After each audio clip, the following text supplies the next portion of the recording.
नमस्कार दोस्तों, स्वागत है आपका स्टडी फॉर सिविल सर्विसेज में। फ्री वीडियो के लिए चैनल को तुरंत सब्सक्राइब कर लीजिए और नोटिफिकेशन को जरूर ऑन कर लेना। हमारा फ्री वाला टेलीग्राम ये वाला ग्रुप जरूर से जरूर ज्वाइन कर लीजिएगा। हेलो दोस्तों, आप सारे व्यूअर्स का बहुत बहुत स्वागत है एक बार फिर से बीईओ टेस्ट नंबर 14 और आखिरी टेस्ट होगा हमारा बीईओ प्रीलिम्स एग्जाम के लिए। और बहुत बहुत शुभकामनाएं। यदि आपका एग्जाम होता है 16 तारीख को तो बेस्ट ऑफ लक है सभी को। बीईओ मेंस का हमारा ग्रुप चलेगा आगे और यूपीपीसीएस के लिए लगातार हम लोग काम करते रहते हैं। अगर आप हमारे ग्रुप्स में एडमिशन लेना चाहते हैं तो ये दो गिवन हमारे नंबर हैं, इन पर आप कांटेक्ट कर सकते हैं। ये दो ऑफिशियल नंबर है, इनके अलावा स्टडी फॉर सिविल सर्विसेज का इस समय कोई नंबर नहीं है। आप हमको फॉलो कर सकते हैं ट्विटर पर और टेलीग्राम पर, और कुछ एक्स्ट्रा चीज़ें भी वहाँ पर देते हैं जैसे माइंड मैप्स वगैरह, वहाँ पर आपको डेली मिलते रहते हैं। पहला है हमारा क्वेश्चन, इसमें कथन है पहला और कथन दूसरा, तीसरा बताना है कौन सा सही कथन है। यहाँ पर पहला है, ऐसे लेख जो पत्थर या धातु की किसी ठोस सतह पर उत्कीर्ण किए जाते हैं उनको हम लोग अभिलेख कहते हैं। ठीक है, बिल्कुल सही। ये डेफिनेशन एनसीईआरटी में लिखी हुई है इंस्क्रिप्शन की। बुरज़होम जो है ये कर्नाटक में है, यहाँ से हमारा स्टेटमेंट गलत हो जाता है कि बुरज़होम जो है वो कश्मीर में है। There is evidence of hunting and food collection by man from the caves of Kurnool, Bhimbetka and Ajanta. तो ये वाला भी हमारा स्टेटमेंट गलत हो गया है यहाँ पर। हमारे क्वेश्चन का सही आंसर हो जाएगा ए, यानी कि ओनली फर्स्ट स्टेटमेंट यहाँ पर करेक्ट है। थर्ड वाला क्यों गलत है? क्योंकि बाकी सब सही है, लेकिन अजंता केव्स जो है ये कहीं ना कहीं जो है हमारी हंटर और जो फूड कलेक्टर मैन है उससे कहीं से भी संबद्ध नहीं है। निम्न में से कौन सा विकल्प सही नहीं है बताना है। पहला कथन है, कालीबंगा घग्गर नदी के तट पर और लोथल भोगवा नदी के तट पर स्थित है।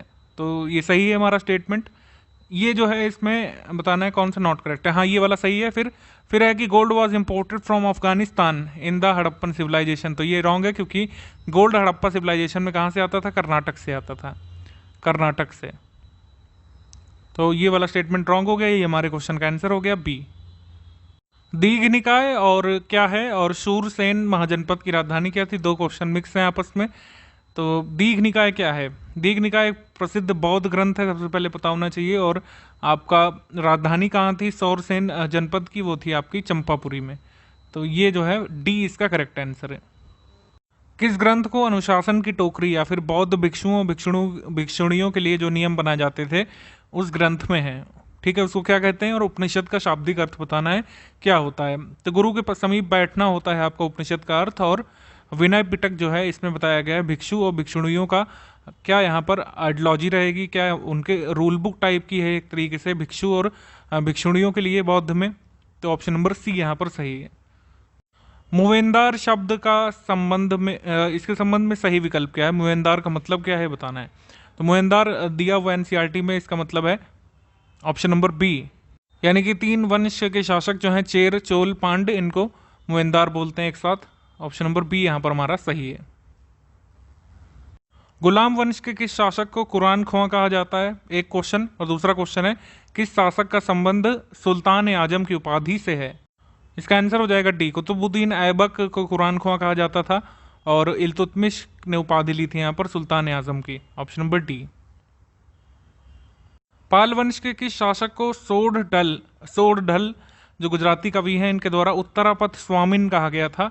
और उस शासक का नाम बताना है। उस शासक ने कहाँ पर विक्रमशिला विश्वविद्यालय की स्थापना की थी ये बताना है। तो विक्रमशिला विश्वविद्यालय की स्थापना की थी आपकी धर्मपाल ने और भागलपुर में की थी। हमारे क्वेश्चन का आंसर हो जाएगा डी। ये बिहार पीसीएस में वैसे आ चुका है। विक्रमशिला की स्थापना किस जिले में? तो भागलपुर में। इब्न बतूता अरब यात्री जो है किस शासक के शासनकाल में आया था? और दूसरा क्वेश्चन है कि कथा सरित सागर की रचना किसने की है? तो इब्न बतूता जो है ये मोहम्मद बिन तुगलक के शासनकाल में आया था। ठीक है, और ये एक ही आंसर पता है तो आप इसमें सही कर लेंगे, मोहम्मद बिन तुगलक। और जो कथा सरित सागर किसकी है? सोमदेव की। तो ऑप्शन नंबर हमारा सही हो गया यहाँ पर बी। बारीद मंडी और मनैयन, ये जो दो पद जो हैं ये सृजित किए गए थे अलाउद्दीन खिलजी के द्वारा। ये क्या है? मार्केट इंस्पेक्टर है आपका बारीद मंडी, और मनैयन जो है ये डिटेक्टिव है। ठीक है, गुप्तचर। Option number C. इनमें से कौन सा विकल्प जो है सही नहीं है? अमीर खुसरो उर्दू भाषा के प्रसिद्ध साहित्यकार थे। ये वाला जो है आपका गलत हो जाएगा, क्योंकि अमीर खुसरो जो है इनका संबंध फारसी से है, उर्दू से नहीं। तो ये वाला हमारा गलत है, बाकी सारे आपके स्टेटमेंट सही हैं, ध्यान रखिएगा। वास्को डी गामा कालीकट में आया था 1498 में। कोलंबस स्पेन का यात्री था ज्ञानेश्वर ने गीता को मराठी में लिखा है। सैडलर आयोग का सृजन कब किया गया था और इसमें किन दो भारतीयों को शामिल किया गया है? तो भारतीयों को शामिल किया गया है आपका आशुतोष मुखर्जी और डॉक्टर जियाउद्दीन अहमद, और इसका सृजन हुआ था 1917 में। ऑप्शन नंबर ए बहुत इंपॉर्टेंट है, ये जनरली जो है नहीं मिलता है कि भारतीय कौन शामिल थे सैडलर आयोग में। 12 का आंसर बताना है। शारदा अधिनियम कब लागू किया गया था और इस अधिनियम को कह सकते हैं इस अधिनियम को कानून बनने के लिए किस समाज सुधारक ने महत्वपूर्ण भूमिका निभाई थी? तो शारदा एक्ट आया था 1930 में और हरबिलास शारदा ने महत्वपूर्ण भूमिका निभाई थी, इस वजह से उनका नाम इससे जोड़ा जाता है। करेक्ट ऑप्शन बताना है कि कौन सा होगा। तो इसमें आपका कोई भी सही नहीं हो रहा है, इस वजह से यहाँ पर आ जाएगा नन ऑफ दीज। कोई भी जो है सही नहीं मिलाया हुआ है, ऑप्शन नंबर डी। तो यहाँ पर सही ईयर दिए हुए हैं। हॉलैंड समिति का सृजन 1916, विटले समिति 1929 और नियमर समिति 1936। हिंदू पैट्रियट और बंग दर्शन जो समाचार पत्र इनके संपादकों का नाम बताना है। बंग दर्शन अखबार किस वर्ष प्रकाशित किया गया? तो आपके 3 क्वेश्चन हो गए, ठीक है। तो यहाँ पर आपका करेक्ट आंसर बनेगा सी वाला। बंकिम चंद्र चटर्जी जो है ये आपके हिंदू पैट्रियट के, और बंग दर्शन बंगाली न्यूज़पेपर गिरीश चंद्र घोष का, बाद में हरीश चंद्र घोष ने इसको टेक ओवर कर लिया और ये न्यूज़पेपर आया था 1873 में। हमारा आंसर हो गया यहाँ पर सी। 15 में बताना है अभिनव भारत सोसाइटी सभा की स्थापना किसके द्वारा की गई थी और कहाँ पर? तो सावरकर ब्रदर्स ने किया था, विनायक दामोदर सावरकर, गणेश दामोदर सावरकर, पुणे में किया था। अब ये भी इसमें पता होना चाहिए कि कब। इसका आंसर हो जाएगा बी 1904 में। तो ये जो है ऐसा क्वेश्चन है, इसमें आपको सब कुछ पता होना था। एग्जाम में जो है ये तीनों चीज़ें अलग अलग भी पूछी जा सकती हैं। भारतीय राष्ट्रीय कांग्रेस के किस अधिवेशन में सुरेंद्र नाथ बनर्जी को राष्ट्रीय गुरु की उपाधि दी गई थी और यह अधिवेशन कहाँ पर आयोजित किया गया था? आंसर हो जाएगा यहाँ पर ए 18वां सेशन था, ये अहमदाबाद में हुआ था 1902 में, ठीक है। ऑप्शन नंबर ए। 2 सितंबर 1946 में गठित अंतरिम सरकार में शिक्षा विभाग और श्रम विभाग का पद किन्हें दिया गया था? यह दिया गया था चक्रवर्ती राजगोपालाचारी को और जगजीवन राम को। Option number C. तो श्रम विभाग जगजीवन राम को, शिक्षा विभाग चक्रवर्ती या सी राजगोपालाचारी को। किस अधिनियम के अंतर्गत केंद्र में द्वैध शासन की व्यवस्था की गई थी और किस अधिनियम के अंतर्गत संघीय न्यायालय एवं केंद्रीय बैंक की स्थापना की गई थी? तो यह अधिनियम है आपका government of India act, Bharat शासन अधिनियम 1935 वाला। Option number D. अब इसको करेक्टली आपको मैच करना है और देखना है कौन सा जो है आपका सही नहीं मिलाया हुआ है। तो इसमें बहुत ध्यान से आपको चीज़ें देखनी है, बाकी सारी चीज़ें आपकी सही हो रही हैं। यहाँ पर दिक्कत यहाँ पर ये है, वॉरेन हेस्टिंग ने ही जो है मतलब इन्हीं के शासनकाल में डायरकी का अंत हुआ था बंगाल में, लेकिन इनका कार्यकाल शुरू होता है एक्चुअली 1773 से, ठीक है, 1773 से, जो कि 1700 आपका 71 दिया हुआ है, इस वजह से ये रॉन्ग हो गया। हमारे क्वेश्चन का करेक्ट आंसर है, हमारे क्वेश्चन का आंसर होगा यहाँ पर ए। आगे बढ़ते हैं। करेक्ट ऑप्शन यहाँ पर मैच करना है। इसमें वन दिया हुआ है, किस तरह की वनस्पति कहाँ पर पाई जाएगी? तो इसमें करेक्ट ऑप्शन हो जाएगा आपका बी वाला, ट्रॉपिकल डेसिडिवस फॉरेस्ट जो है वो उगेगा। रेनफॉल जब एनुअल होगी 70 से 100 सेंटीमीटर की। ऑप्शन नंबर बी यहाँ पर सही है। 21 नंबर में क्वेश्चन में किस वृक्ष को मरुस्थल का राजा कहा जाता है और इस प्रकार के वनों में 50 सेंटीमीटर से कम वर्षा होती है इन वन क्षेत्रों में? तो यहाँ पर आपको मिलेगा खेजरी और मरुस्थलीय वन। Option number B, desert forest. 22 नंबर क्वेश्चन, किस प्रकार के अपरदन द्वारा मध्य प्रदेश में स्थित चंबल घाटी क्षेत्र में खो गड्ढों का निर्माण हुआ है? तो ऑब्वियसली इसका आंसर हो जाएगा gully erosion. NCERT question, option number B. कौन सा यहाँ पर सही नहीं मिलाया हुआ है? पारादीप आपका उड़ीसा और कांडला गुजरात में करेक्ट, कोची केरल में और विशाखापट्टनम आंध्र प्रदेश में करेक्ट, अल्लिपे ये आपका केरल में, तूतीकोरिन तमिलनाडु में। जो ये गलत हो रहा है ये है ये आपका दाबोलिम इंटरनेशनल एयरपोर्ट जो है ये गोवा में है, ना कि इम्फाल में। तो हमारे क्वेश्चन का करेक्ट आंसर हो गया डी। डी वाला जो है नॉट करेक्ट है और हमारे क्वेश्चन का करेक्ट आंसर। दक्षिण पूर्वी रेलवे, उत्तर रेलवे और पश्चिम रेलवे के मुख्यालयों का नाम बताना है। इसका आंसर हो जाएगा सी, कोलकाता नई दिल्ली, कोलकाता, चर्च गेट। नई दिल्ली है आपका साउथ ईस्टर्न रेलवे का, नर्दर्न रेलवे का आपका हो गया यहाँ पर कोलकाता, और पश्चिमी रेलवे का हो गया आपका Mumbai, Churchgate. Option number C. Bharat की पहली सीएनजी ट्रेन की शुरुआत कब हुई थी और कहाँ से? दूसरा क्वेश्चन है कि यूनेस्को ने सिलीगुड़ी और दार्जिलिंग रेलवे स्टेशन को विश्व धरोहर की सूची में शामिल कब किया था?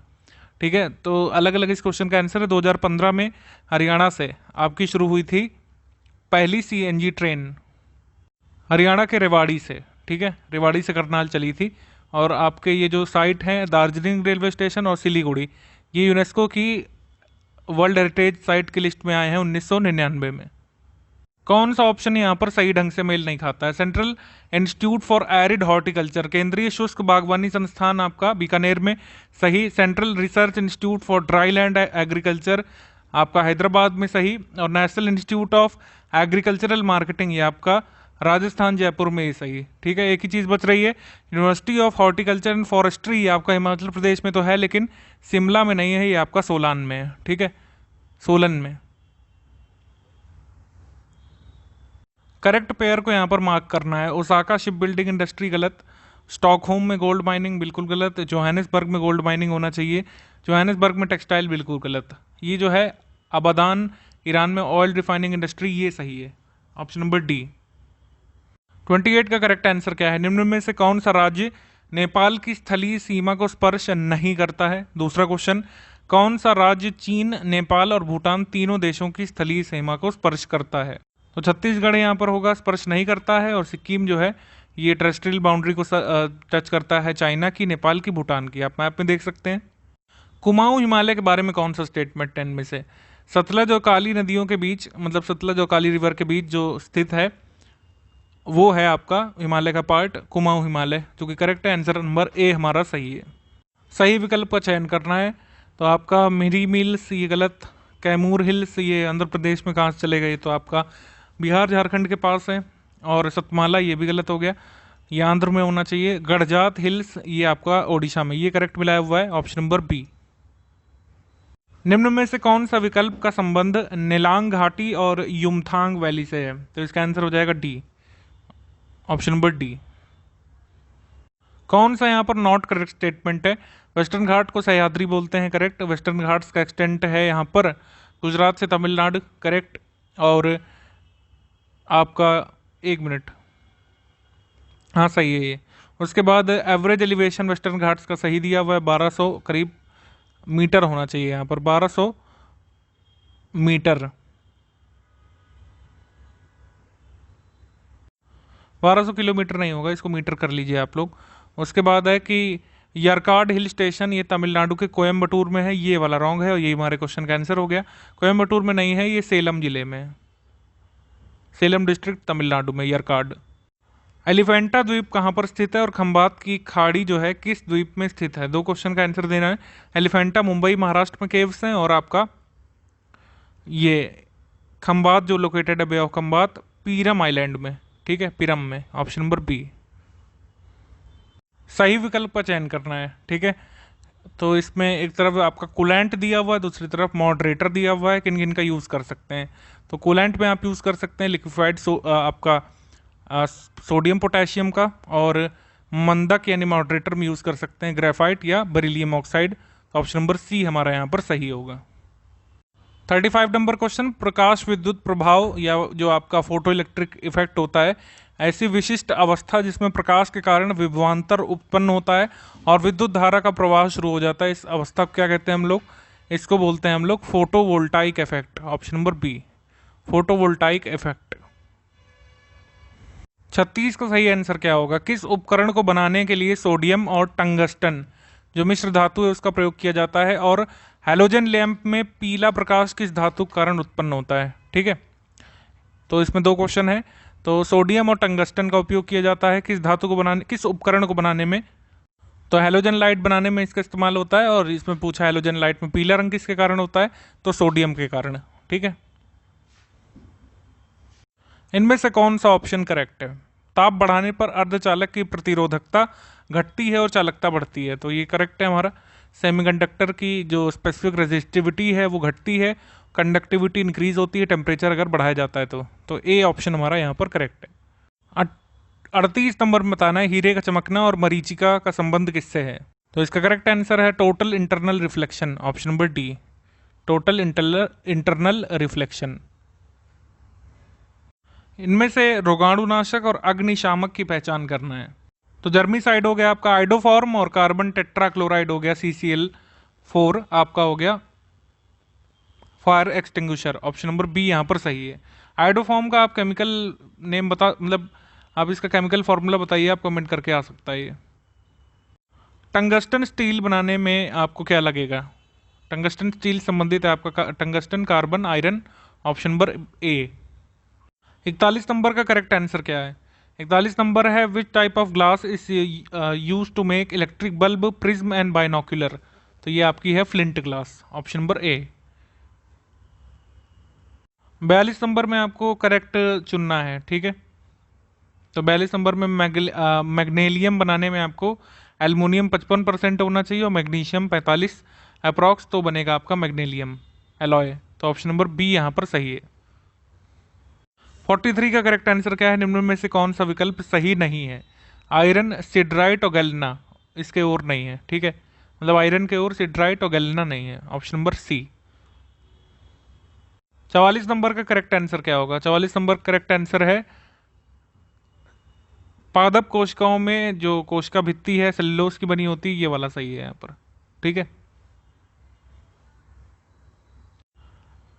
साइकस, पाइनस और स्पाइरोजीरा जो है ये किससे रिलेटेड है? जिसने बॉटनी ली होगी इसने आसानी से कर लिया होगा इसमें इस क्वेश्चन को।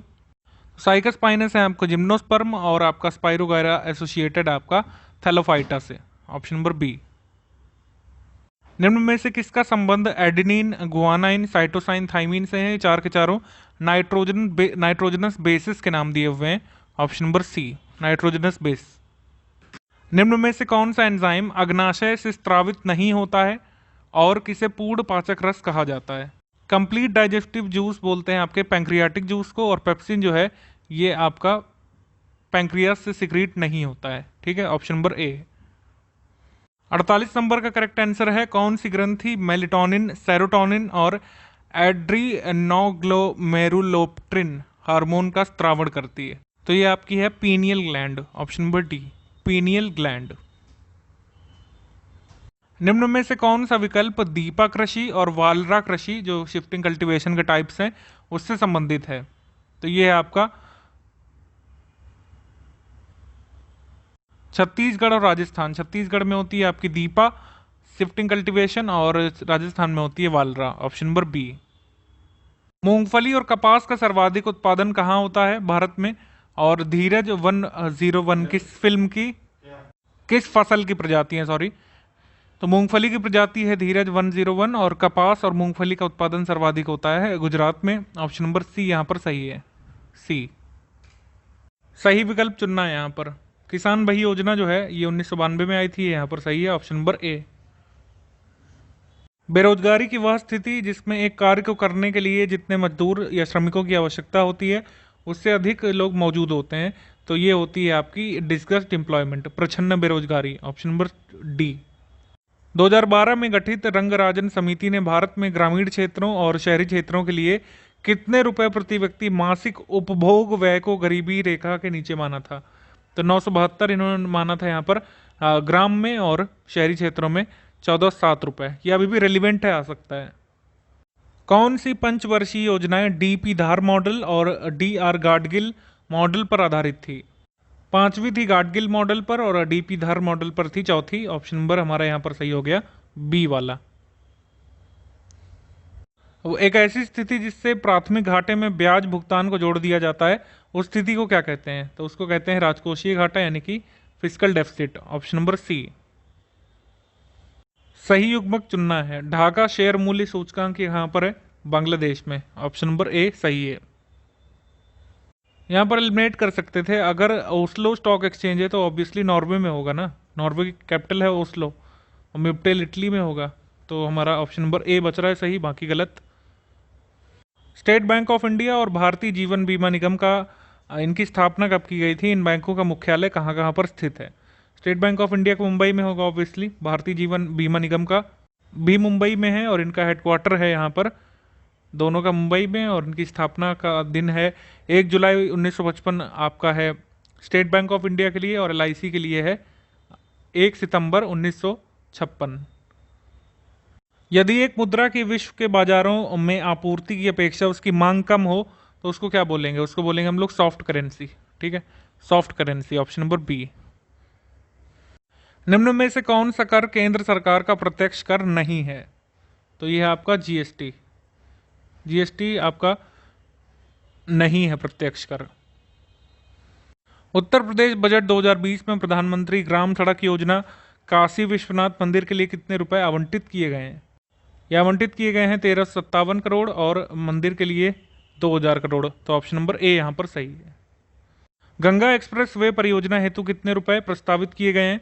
एक्सप्रेस वे चलेगा आपका मेरठ से प्रयागराज तक और इसकी कॉस्ट है करीब 2000 करोड़ रुपए। Option number D. Correct option choose करना है उत्तर प्रदेश वन स्थिति रिपोर्ट के अनुसार।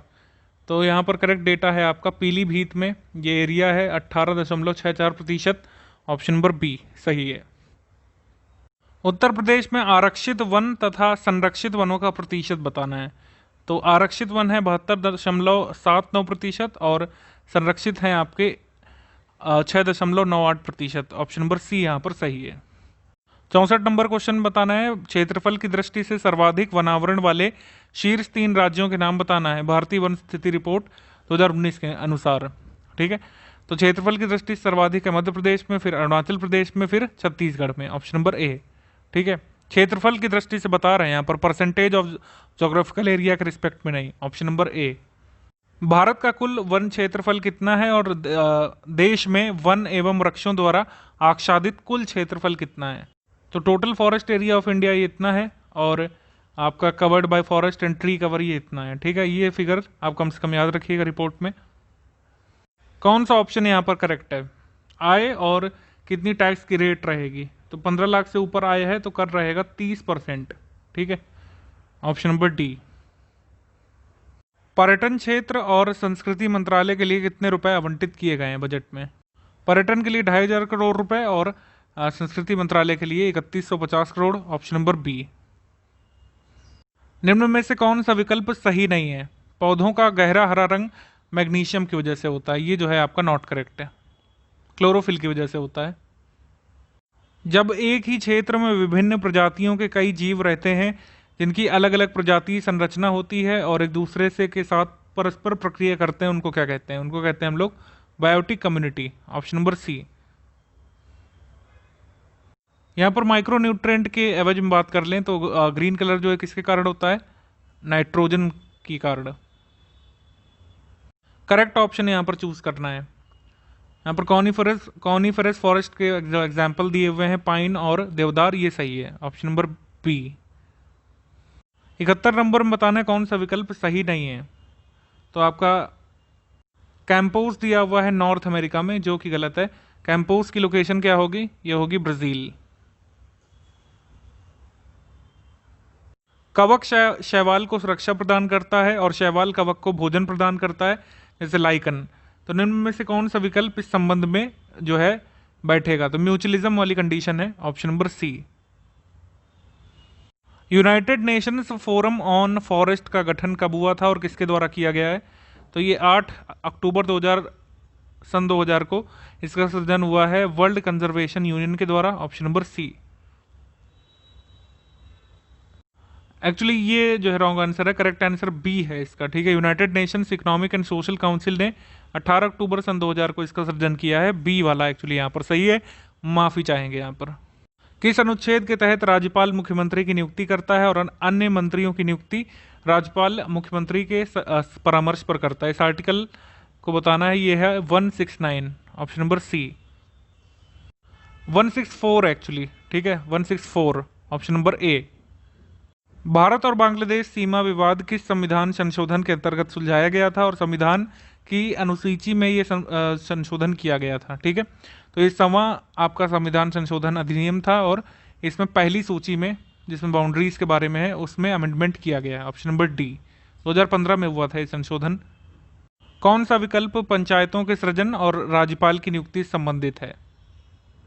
फॉर्मेशन ऑफ पंचायत है आर्टिकल नंबर 155 में और आर्टिकल 243B में जो है राज्यपाल की नियुक्ति के बारे में बताया है। ऑप्शन नंबर सी।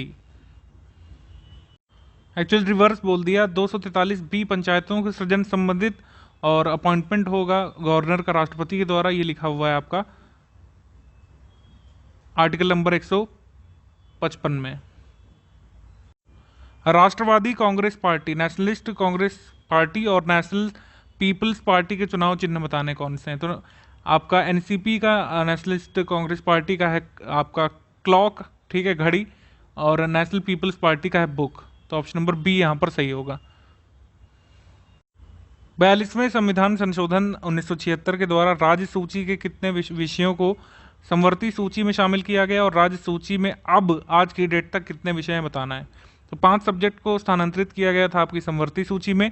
42वें संविधान संशोधन में इस समय 61 सब्जेक्ट हैं हमारी, कह सकते हैं, राज्य सूची में, स्टेट लिस्ट में। Option number D. छत्तीसगढ़ और झारखंड वाले राज्यों का सृजन कब हुआ था, एग्जैक्ट डेट बतानी है। तो आपका झारखंड का सृजन हुआ था 1 नवंबर 2000 को, और आपका ये पूरी न्यूज़ देख लेते हैं। छत्तीसगढ़, उत्तराखंड, झारखंड ये सृजित हुए थे 1 नवंबर, 9 नवंबर और 15 नवंबर 2000 को क्रमशः, ठीक है। छत्तीसगढ़ जो है मध्य प्रदेश से काट के बनाया गया, उत्तराखंड जो है उत्तर प्रदेश को काट के, मतलब उसी में एलिमिनेशन करके, और बिहार को कम करके बना झारखंड। ऑप्शन नंबर यहाँ पर सही होगा, ए वाला। उत्तर प्रदेश के कौन कौन से जिले राजस्थान की सीमा स्पर्श करते हैं, उनके नाम भी बताइए। तो आगरा और मथुरा स्पर्श करते हैं, ऑप्शन नंबर सी। उत्तर प्रदेश में 16वीं और 17वीं विधानसभा के लिए चुनी गई महिला सदस्यों की संख्या बतानी है। तो 16वीं में 35 और 17वीं में हो गई 41, option number B. 82 number question में उत्तर प्रदेश में कितने श्रम न्यायालय कार्यरत हैं और संपूर्णानंद कारागार प्रशिक्षण संस्थान कहाँ पर है। 20 लेबर कोर्ट इस समय है, और संपूर्णानंद जेल ट्रेनिंग इंस्टीट्यूट ये है आपका लखनऊ में, ऑप्शन नंबर डी। यूपी में एग्रो इकोलॉजिकल जोन्स कितने हैं और एग्रो क्लाइमेटिक जोन्स कितने हैं बताना है। तो एग्रो क्लाइमेटिक जोन्स 20 हैं, एग्रो इकोलॉजिकल 9 हैं, ऑप्शन नंबर ए यहाँ पर सही हो गया। उत्तर प्रदेश में किसान रथ योजना और किसान मित्र योजना कब शुरू की गई थी। किसान रथ योजना आपकी आई थी 2010-2011 में, और किसान मित्र योजना आई थी 18 जून 2001 में, ऑप्शन नंबर ए। कौन सा जो है सही ढंग से मेल नहीं खाता है। तो रामताल जो है ये झांसी में नहीं है। रामताल है कहाँ पर पड़ेगी अगर पूछ ले तो इसका आंसर हो जाएगा आपका मेरठ। फाल्गुन मेला कहाँ लगता है और ढाई घाट मेला कहाँ लगता है। फाल्गुन लगता है आपका रामपुर में और ढाई घाट शाहजहांपुर में, ऑप्शन नंबर डी। जनवरी 2020 में फ्रांस के प्रतिष्ठित सम्मान knight of the order of the arts and letters से सम्मानित किसे किया गया है। तो ये है Sanjana Kapoor, option number C, Sanjana Kapoor. Transparency International की लिस्ट में इंडिया को क्या रैंक दी गई है, उनके करप्शन परसेप्शन इंडेक्स में, ठीक है, भ्रष्टाचार धारणा सूचकांक में भारत को रैंक किया गया था 80 पे, ऑप्शन नंबर ए, ठीक है। पहले पर कौन था ये आप याद रख सकते हैं, डेनमार्क। बढ़ते हुए रेगिस्तान, सूखे को, भूमि के क्षरण को रोकने के लिए मरुस्थलीकरण COP14 कॉन्फ्रेंस ऑफ पार्टीज का आयोजन कहां पर किया गया। आयोजन हुआ था भारत नई दिल्ली में, ऑप्शन नंबर डी। 27 से 31 दिसंबर 2019 के बीच 27वीं राष्ट्रीय बाल विज्ञान कांग्रेस का आयोजन कहां पर हुआ था। ये तिरुवनंतपुरम में हुआ था, ऑप्शन नंबर सी। भारत की किस युवा महिला ग्रैंडमास्टर ने वर्ल्ड रैपिड चेस चैंपियनशिप 2019 का खिताब जीता। न्यूज़ में आई थी काफ़ी, Koneru Humpy, option number B, या हम्पी कोनरू जो भी आप लिख लें, और ये बहुत इंपॉर्टेंट है एग्जाम पॉइंट ऑफ व्यू से, BO में आने की बहुत संभावना है। किस विश्वविद्यालय ने वैज्ञानिकों द्वारा डायरिया के टीके एटवैक्स का निर्माण किया है। ये न्यूज़ आई थी कि यूनिवर्सिटी ऑफ गोहेनबर्ग के साइंटिस्ट ने एक टीका खोज लिया डायरिया के लिए, एटवैक्स उनको नाम दिया था, ET-वैक्स, ऑप्शन नंबर ए। ICC की एंटी करप्शन कोर्ट ने बांग्लादेशी क्रिकेटर शाकिब अल हसन को सभी फॉर्मेट से कितने वर्ष के लिए निलंबित किया है। लंबित किया है 2 वर्ष के लिए। ये पूछ सकते हैं कि ये जो है किस देश के खिलाड़ी हैं, तो ये हैं बांग्लादेश के।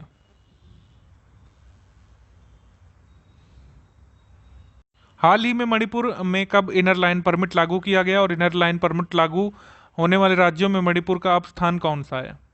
मणिपुर में लागू हो गया था ये इनर लाइन परमिट 1 जनवरी 2020 से प्रभावी, और चौथा ये राज्य बन गया था जहां पर इनर लाइन परमिट लागू है। किस भारतीय राज्य ने कोविड-19 प्रसार जब शुरू हो रहा था उसको रोकने के लिए नमस्ते ओवर हैंडशेक शुरू किया था? ये राज्य था आपका कर्नाटक, ऑप्शन नंबर बी। हाल ही में किस भारतीय राज्य ने हमारा घर हमारा विद्यालय अभियान शुरू किया है? यह अभियान है मध्य प्रदेश का, ऑप्शन नंबर डी।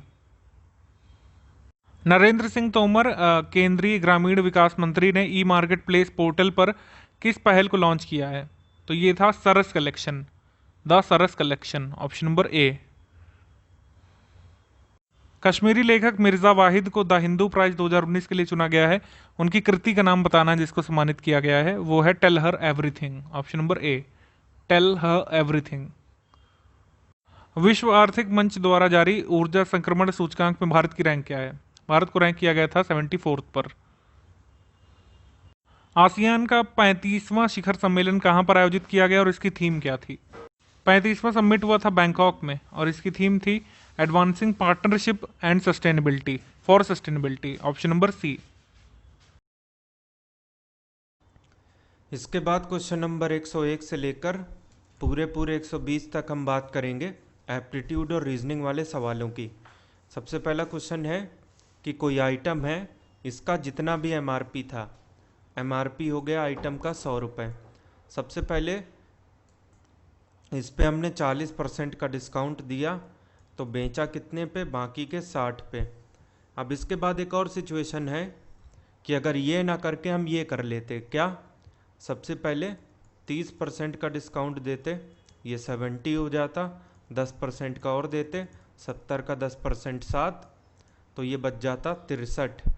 एक तरफ सेलिंग प्राइस 60 है, दूसरी तरफ है 63, दोनों के बीच में अंतर 132 है, लेकिन हमारे हिसाब से 63 माइनस 60 3 है, तो 3 ना होके 132। हमसे पूछा इन्होंने मार्क्ड प्राइस मतलब 100, क्रॉस मल्टीप्लाई करिए, क्वेश्चन मार्क की वैल्यू निकालिए, 132 इंटू 100/3, 3 चौक 12, 3 चौक 12, 4400 सी। नेक्स्ट है 102 नंबर एलजेब्रा से। हमसे पूछा है एक्स क्यूब प्लस 1/x³ और दिया है x² प्लस 1/x²। इनके बीच में रिलेशन ये होता है कि x³ प्लस 1/x³ को हम कहते हैं x plus 1/x, x² plus 1/x² minus this into this, यानी कि 1। ठीक, तो सबसे पहले x² प्लस 1/x² अपने पास है, लेकिन ये चीज़ नहीं है x plus 1/x। x plus 1/x का होल स्क्वायर होता है x² प्लस 1/x² प्लस 2। ये चीज़ हमारे पास पूरी 25 है, 25 2 27 हुई, दोनों तरफ स्क्वायर रूट लिया तो x प्लस 1/x हुआ 3√3। 27 का स्क्वायर रूट ये होता है, ये 3√3, ये 25, ये 1, 24 3 72√3, ऑप्शन डी। उसके बाद नेक्स्ट आ जाते हैं 103 नंबर पे, जो कि मेंसुरेशन का है। एक सर्कल है जिसकी सरकमफ्रेंस और रेडियस के बीच में डिफरेंस ये है, तो 2πr माइनस आर, ये 37, आर कॉमन 2π माइनस 1, ये 37, आर आ गया 37/2π माइनस 1। अगर हम पाई को 22/7 रख दें तब हम पाएंगे 37 इंटू 7, 44 माइनस 7 37, ये कट गया, रेडियस 7 आ गया। एरिया पूछा है तो πr², 49, 22 7 154 बी। उसके बाद ये भी मेंसुरेशन का ही है, काफ़ी इंपॉर्टेंट चैप्टर मेंसुरेशन होता है। एक स्फीयर है, दूसरा सिलेंडर है, दोनों की रेडियाई बराबर हैं, वॉल्यूम भी बराबर है। Volume of sphere 4/3πr³। यही वॉल्यूम किसके बराबर होगा? वॉल्यूम ऑफ सिलेंडर के πr²h। आर मैंने इसलिए लिया क्योंकि दोनों की रेडियस सेम है। ऐसे इससे ये कट गया, पाई से पाई कट गया, तो 4/3 टाइम्स ऑफ आर बराबर h। रेडियस की वैल्यू 9 है, हाइट 12 आ गई। हमसे पूछा है टोटल सरफेस एरिया, जो कि होता है 2πr h प्लस आर। पाई हमें सॉल्व नहीं करना बिकॉज पाई चारों ऑप्शन में गिवन है। रेडियस 9, हाइट 12, रेडियस 9, कुल मिला के 21 हुआ। यहाँ से 21 इंटू 18 या फिर आप 42 इंटू 9 बताइए क्या है। 360 और 9 दूनी 18, 378 पाई ए। 105 नंबर भी मेंसुरेशन का। रेक्टेंगल का पेरीमीटर ये है, लंबाई और चौड़ाई का डबल 68 है, तो लंबाई चौड़ाई मिला के आधा है, 34 है। Equation number 1, difference of the two side मतलब लंबाई माइनस चौड़ाई, अगर हम मान ले लंबाई चौड़ाई से ज़्यादा है तो ये है 16। दो इक्वेशन, दो अननोन ऐड कर देंगे, 2l बराबर 34 16 50, l 25, l प्लस बी 34 है तो b ऑटोमेटिक 9 हो गया। एरिया ऑफ स्क्वायर रेक्टेंगल बराबर है area of square A square, rectangle लंबाई इंटू चौड़ाई, 25 into 9। Side of the square पूछी है, स्क्वायर रूट लीजिए, 25 का 5, 9 का 3 हुआ, टोटल हुआ 15, 5 3 ज़ा 15। सी ये है परसेंटेज का, 25% लीजिए ए और बी का, यही चीज़ बराबर हो जाएगा अगर आप 35% लेंगे ए माइनस बी का, तो परसेंटेज से परसेंटेज कटा, 5 5 ज़ा 5 7 ज़ा 5a प्लस 5b बराबर 7a minus 7b। 2a is equal to 12b, a is equal to 6b, मतलब 6 गुना है। a जो है वो b का 6 गुना है। What percentage more than a is b, तो 6 गुना है, इसका मतलब 600% है। 600% है तो कितने परसेंट ज़्यादा है? 500% ज़्यादा है। सी, कोई चीनी है, पहले उसका जितना भी प्राइस था, ये P1 100 रुपये था, 25% कम हो गया, 75 बचा, इनफैक्ट ज़्यादा हो गया, तो 25 ज़्यादा होके 125 बचा, 25 4 ज़ा 25 5 ज़ा, यानी 4 रुपये की चीनी अब 5 रुपये में मिल रही है, और जितने रुपए पहले खर्च कर रहा था उतने अभी भी करता है। तो प्राइस 4 से 5 हुआ ना, तो कंजम्पशन यानी कितने किलो चीनी घर पे लग रही थी, ये 5 से 4 होगी पक्का, उसी प्रपोर्शन में घटेगी। ऐसे नहीं समझ में आया तो ऐसे समझिए, एक्सपेंडिचर बराबर होता है प्राइस इनटू क्वांटिटी। जितने रुपए आप चीनी पे लगाओगे वो डिपेंड करेगा कितने किलो ले रहे हो और 1 किलो का कितना दे रहे हो। तो अगर हम यहाँ पे प्राइस इनटू क्वांटिटी करें तो 4 पंजे 20, इधर भी 20, तो 20 बराबर 20 हो गया कि नहीं। एक्सपेंडिचर पहले 20 था, अभी भी 20 है, कोई प्रॉब्लम नहीं है, यही हमको चाहिए था, इस वजह से 4 से 5 हुआ तो 5 से 4 हुआ। ठीक, पहले चीनी 5 रुपये, मतलब 5 किलो लग रही थी घर में, अब की बार 4 किलो लग रही है, 1 किलो कम लग रही है, कितने पे? इनिशियल वैल्यू 5 है, 1/5 का मतलब 20%। ए एलसीएम 12 गुना है एचसीएफ का किसी दो नंबर के लिए, तो LCM is 12 times of HCF, और दोनों मिला के 1560 है। L plus H is equal to 1560, L है 12H, 12H plus H 13H बराबर 1560, 13 12 और एक 0, H बराबर है 120, L बराबर हो जाएगा इसी 120 का 12 गुना। ठीक, एक नंबर 480 है, दूसरा निकालने का यहाँ पे प्रयास होना चाहिए, और उसके बाद जो भी उसका करना है वो हम बाद में देखेंगे। इसके लिए सीधे टेक्निक होती है फर्स्ट इंटू सेकेंड बराबर एलसीएम इंटू एचसीएफ। तो फर्स्ट है 480, सेकंड बताना है, एलसीएम है 120 इंटू 12, एचसीएफ है 120, 4 टाइम्स कटा, 4 तियाँ 12, दूसरा नंबर 120 का 3 गुना 360। इसका सबसे पहले हमें करना है 1/12, 1/12 सबसे पहले करना है, ये हुआ 30, उसके बाद इसका 1/10 करना है, ये हुआ 3, इसके बाद क्यूब लेना है, 3 का क्यूब हुआ 27। बी, ये वाला जो एक्सप्रेशन है इसका यूनिट डिजिट बताइए। तो ये पूरी संख्या बेस वाली मैटर नहीं करती, सिर्फ unit digit, 8 to the power 109, ऐसे ही यहाँ पे हो जाएगा 6 टू द पावर 325। अब ये पूरी पावर से हम डील नहीं करेंगे, इसको शॉर्ट करेंगे। इस वाले केस में बेस है 8, तो जब भी बेस 2 3 8 हो 2 3 7 8, तब जो भी पावर है उसको 4 से काटेंगे। अगर हम 109 को 4 से काटेंगे तो 27 चौके 108, 108 पूरा कट गया, एक बचा। So this 109 will be replaced by 1, 8 to the power 1। और ऐसे ही 0 1 5 6 के लिए नियम ये है कि जो भी इसमें से बेस दिखाई पड़ेगा, यहाँ पे 6 दिखाई पड़ गया ना, तो जो बेस है वही यूनिट डिजिट है। This will be 6, 8 to the power 1 8 होता है, 8 6 48, यूनिट प्लेस पे क्या है तो 8 डी।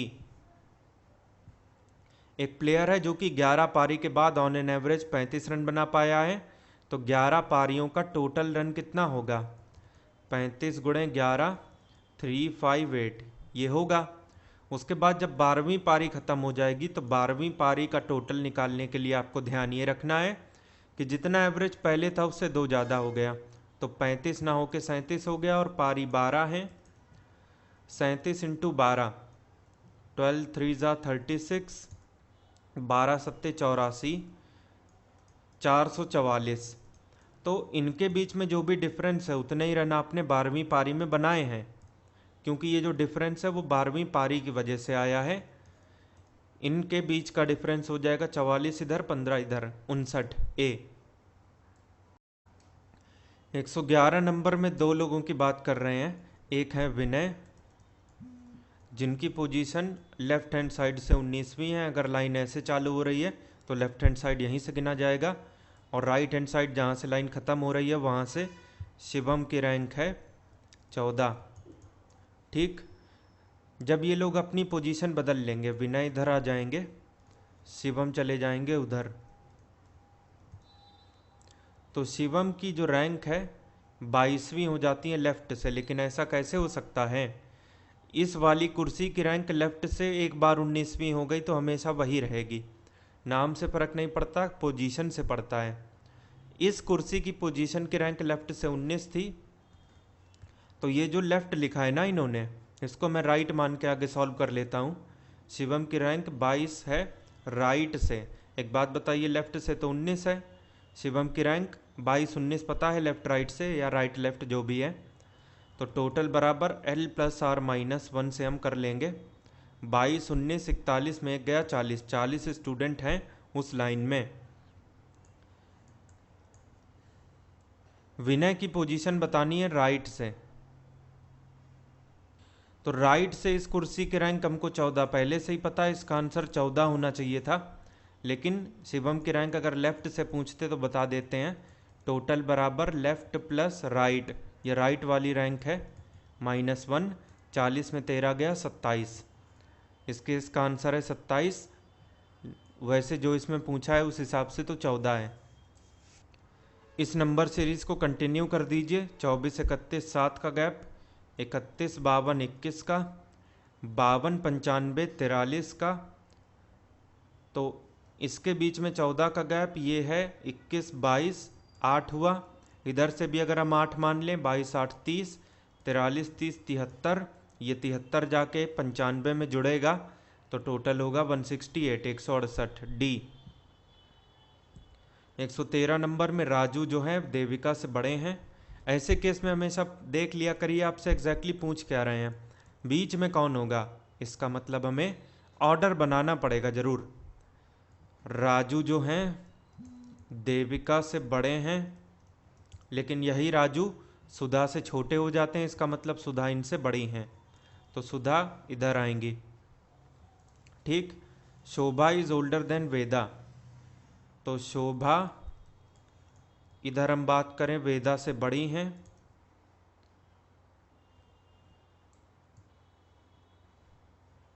सॉरी शोभा जो हैं देविका से बड़ी हैं लेकिन राजू से छोटी हैं।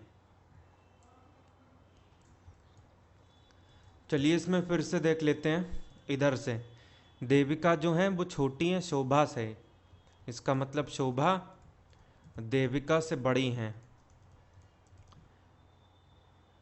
लेकिन यही देविका वेदा से बड़ी हो जाती हैं, ये वेदा से बड़ी हो गई। शोभा देविका से तो बड़ी हैं लेकिन राजू से छोटी हैं, तो इस देविका से इस तरफ शोभा आएंगी बिकॉज तभी वो बड़ी मानी जाएंगी, और राजू देविका से भी बड़े हैं। तो ऑर्डर कुछ इस प्रकार से होगा, ये राजू, ये शोभा देविका से बड़ी हैं, और ये वेदा सबसे लास्ट में। बस सभी लोग अरेंज हो गए। बीच वाला कौन होगा? शोभा, बिकॉज इसके लेफ्ट में भी 2 हैं, राइट में भी 2 हैं, सी। उसके बाद यहाँ पे हम बात करें तो कोई सुरेश हैं, वो इस पॉइंट से सबसे पहले ईस्ट में जाते हैं 5, राइट मारते हैं, इधर से राइट मतलब ऐसे आ जाते हैं 7 पे। इसके बाद लेफ्ट मारते हैं, आप ऐसे जा रहे थे, लेफ्ट मारेंगे तो कहाँ जाएंगे? इस तरफ आप पहुँच जाते हैं 5। सबसे बाद में लेफ्ट मारते हैं, ऐसे जा रहे थे, लेफ्ट मारिएगा तो ऊपर जाइएगा 12 किलोमीटर। 7 जाते तो यहीं रुक जाते, 5 और जाना है। ये डिस्टेंस हुआ यहाँ से लेकर यहाँ तक 5। इस लाइन को अगर ऐसे जोड़ लें तो ये अगर 5 है, ये भी 5 होगा, ये टोटल हो जाएगा 10। ये एंगल 90 होगा, इसको जोड़ देंगे। ये root over 10 square plus 5 square Pythagoras से रूट ओवर 125 यानी 5√5। तो डिस्टेंस हो गया 5√5, और इधर से आप अगर ऐसे देखोगे तो ये डायरेक्शन क्या कहलाएगी? North east. 5√5 north east, D. शीशे से देखने पे कोई घड़ी बजाती है 5:30, उसमें वास्तविक यानी वो सही बात कितना बजा रही थी। तो ऐसा पूछा गया हो कि मिरर वाला केस है तो हमेशा 11:60 या 23:60 किसी से भी लेस करिए जिससे बात बन जाए। वैसे यहाँ पे 11:60 से ही बात बन गई है। ये 30 हुआ, ये 6 हुआ, 6:30 ए। 116 नंबर है सिलोजिज्म से। सम पेन्स आर पेंसिल। ये कुछ पेन जो हैं पेंसिल के अंदर आ चुके हैं। All pencils are markers. सभी पेंसिल मार्कर के अंदर आ चुकी हैं। कंक्लूजन है सम पेन्स आर मार्कर, तो पेन का कुछ पार्ट मार्कर में है क्या? ये वाला पार्ट है, ये सही है। सम मार्कर्स आर पेंसिल, मार्कर का कुछ पार्ट पेंसिल में है क्या? ठीक उतना ही पार्ट है जितना ये पार्ट घिरा हुआ है, ये भी सही है। तो दोनों के दोनों सही हैं, कोई भी गलत नहीं है। बोथ फॉलोस, सी। 117 नंबर है ब्लड रिलेशन से। आप किसी भी मीडियम के हों, ब्लड रिलेशन हमेशा हिंदी में ही पढ़ना चाहिए। ऐसे रिश्ते इन्वॉल्व होते हैं जो कि हम डेली लाइफ में बचपन से सुनते आए हैं। दिवाकर ने एक लड़के की ओर इशारा करते हुए क्या कहा? ये लड़का मेरे माँ के नाती यानी मेरे बेटे, मेरे बेटे की बहन मतलब मेरी बेटी, मेरी बेटी का पति मतलब मेरा दामाद। तो दिवाकर का उस लड़के से क्या संबंध, यानी मैं उसका कौन? तो मैं उसका ऑब्वियस सी बात है ससुर होऊंगा, डी। अगला क्वेश्चन है कोडिंग डिकोडिंग का। स्ट्रीट, हमारे पास जो वर्ड है वो ये है और उसका कोड है SDDSUT। इधर से इधर कंपेयर करेंगे। S से T मतलब +1, ठीक अगले वाला। T से U अगले वाला, R से S अगले वाला। ऐसे ही जब आप इधर से कंपेयर करेंगे तो T से S पिछले वाला, E से D पिछले वाला, E से D पिछले वाला। ऐसे ही हम यहाँ पे भी करेंगे ग्रीडी के केस में। ग्रीडी का जो G आ रही है तो G का H, R का S, E का F, ये बनेगा। उसके बाद Y का X, D का C और E का D बनेगा। XCD FSH, XCD FSH, B। 119 number में ट्राइंगल गिन लीजिए, लेकिन अगर कुछ कुछ टेक्निक नहीं पता होंगी तो गिनते ही रह जाइएगा। हमको ये पता है कि इस वाले ग्रुप में 8 होते हैं, 4 बार 8 मतलब 32, 32 तो इधर ही से हो गया। उसके बाद हम बात करें 2 इधर 2 इधर, ऐसे ही 2 इधर भी मिलेंगे। 32 4 36, 36 तो खैर यहीं से हो गया। उसके बाद 37 38 39 40, ये हो गया। उसके बाद इधर बात करें 41 42 43 44, आंसर इसका हो जाएगा 44 सी। इसमें बताइए पी का मान कितना होगा। तो 3 चौक 12 होता है, उससे 36 तो ना होता है, तो 12 से 36, 12 3 जा 36 1 37 बन गया। उसके बाद 6 पंजे 30, तो 30 तियाँ 90 91 बन गया। 9 अट्ठे 72 गुणे 3 + 1 216 और 1 217 बन गया। 11 धाम 121 × 3 363 1 364। कोई भी ऑप्शन सही नहीं है इस लॉजिक के हिसाब से। आंसर इसका होगा 364।